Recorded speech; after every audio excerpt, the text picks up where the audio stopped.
तो भाई finally the rock versus Roman का मैच रेसलमेनिया में होने जा रहा है। तो भाई मेरा नाम है साहिल और आप सभी देख रहे हैं रेसल क्रेजी। तो गाइज आज की वीडियो में हम करने जा रहे हैं स्मैकडाउन का रिव्यू।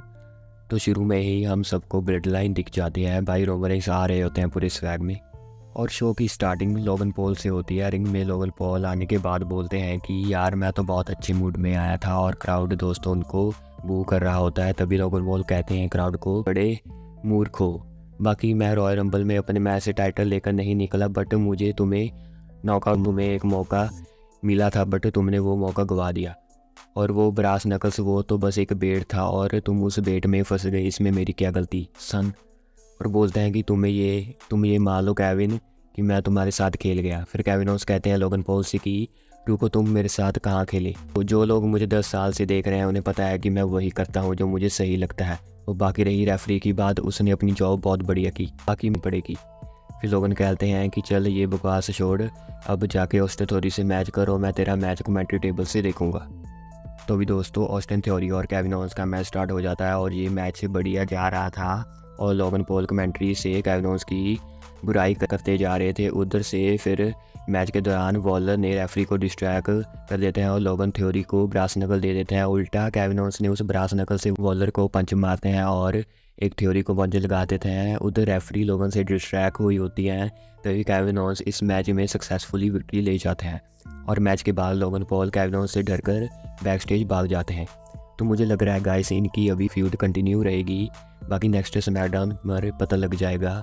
फिर बैक स्टेज से हम सभी को पता लगता है कि नियोमी और टिफनी ने स्मैकडाउन का कॉन्ट्रैक्ट साइन कर दिया है और टिफनी यहाँ मीचिन को थप्पड़ मार देती हैं। तो दोस्तों ये सब इनका मैच के लिए सेटअप हुआ था, बट ये हम सभी को पता चल गया कि 2 सुपरस्टार अब होने वाले हैं स्मैकडाउन ब्रांड का पार्ट। तो शो पर नेक्स्ट मैच फैटल 4-वे टैग टीम मैच आ जाता है दोस्तों। तो हम सभी को पता लगता है कि जो ये फैटल 4-वे टैग टीम मैच जीता मंडे नाइट रॉ में जो फैटल 4-वे टैग टीम होगा उसके अगेंस्ट उस टीम के अगेंस्ट जाएगा।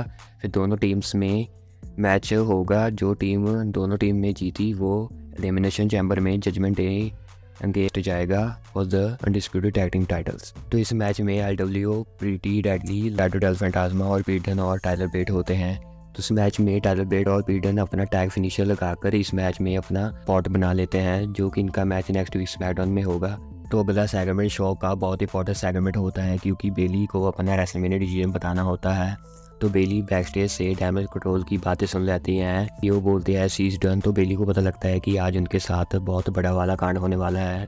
रिंग में बेली आ जाती है डैमेज कंट्रोल के साथ और बेली कहती हैं कि मैं अपने करियर में सब कुछ अचीव कर लिया है और रेसलमेनिया होस्ट भी कर लिया, बट जो ये साल है ये मेरे लिए स्पेशल होने वाला है क्योंकि इस साल मैं अकेली नहीं हूँ, मेरे साथ मेरी फैमिली डैमेज कंट्रोल है।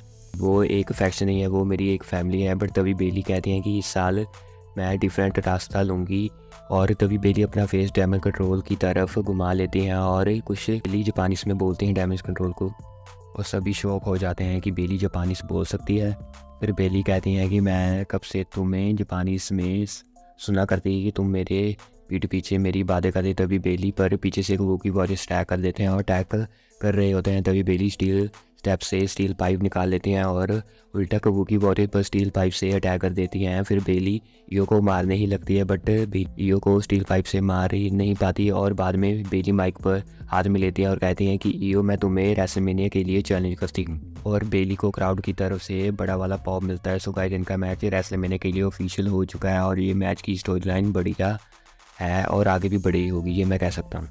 फिर अगला मैच हम सभी को द फाइनल टेस्टामेंट और Bobby Lashley and street profits के बीच होता है मैच। तो दोस्तों ये कहाँ था, स्टार्टिंग में ही दोनों टीमों में ब्रॉल स्टार्ट हो जाते हैं। ब्रॉल के बीच स्कारलेट बॉबी लैशली के पीछे कंधों पर चढ़ जाती हैं। तभी बी-फैब हिटरो से बॉबी लैशली की हेल्प करती हैं।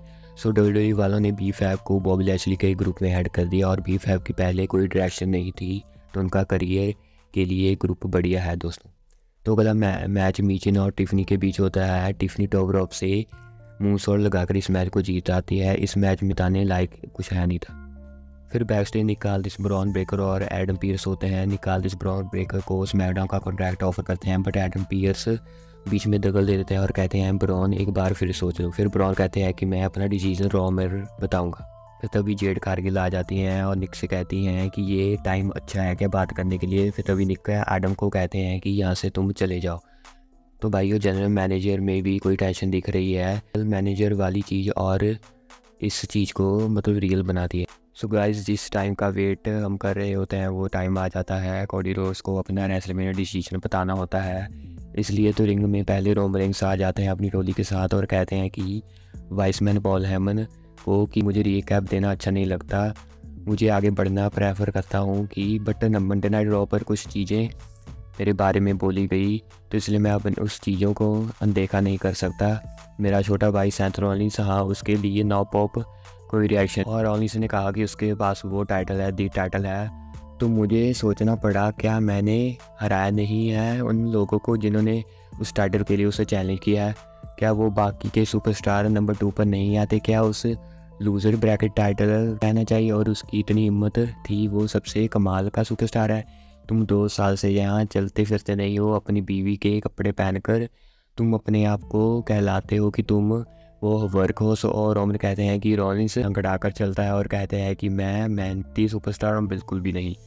फिर मेरे शेड्यूल पर उंगली उठाई, उससे ज़्यादा काम करता हूँ मैं, 10 गुना काम करता हूँ तुमसे। पर फिर रोमन रेंस कहते हैं रॉलिंस को कि मैं तुमसे 10 गुना ज़्यादा पैसे कमाता हूँ। और रोमन क्राउड से पूछते हैं कि आप सभी सेथ रॉलिंस का पैसा चाहिए या फिर ट्राइबल चीफ का पैसा चाहिए। लेकिन कोडी बड़ा बेवकूफ़ है, उसके अपने उसूल है, वो अपने पैसों की चिंता नहीं करता। बट मैं ये बात बोलूँगा कि तुम सबसे बेहतरीन नंबर 2 हो सकता है या फिर तुम नंबर 1 बन सकते हो, ये कुछ पर है कोडी। फिर दोस्तों तभी कोडी का म्यूज़िक प्ले हो जाता है। कोडी रिंग में आ जाने के बाद कहते हैं कि what do we want talk about, और बोलते हैं कि रोमन से हम दोनों रिंग में बात करना चाहते हैं, मुझे वही तुम्हारा वाला टाइटल चाहिए। बट मैं तुमसे पहले कुछ पूछना चाहूँगा रोमन की, एक स्टोरी का अंत क्या है तुम्हारे हिसाब से? क्योंकि तुमने ही बोला था कि ये कैमरा ये सभी चीज़ें तुम्हारी हैं। फिर कोडी कहते हैं कि स्टोरी का अंत करने का मतलब ये है कि मैं तुमसे टाइटल लूँगा, और ये स्टोरी का अंत करना ये है कि तुमसे मैं सब चीज़ें छीन लूँगा। एक बात मैं साफ साफ बोल देता हूँ कि मुझे वो टाइटल चाहिए, मैं तुमको चैलेंज करूँगा बट रेसलमेनिया में नहीं। जब ये बात भाई कोडी बोलते हैं तो मैं कहता हूँ क्या बोल रहा है भाई कोडी।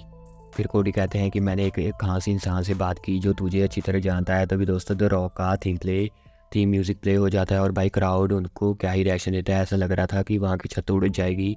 और रॉक रिंग में आते हैं और कोडी को हक करते हैं एंड कोडी रोड्स वहाँ से चले जाते हैं।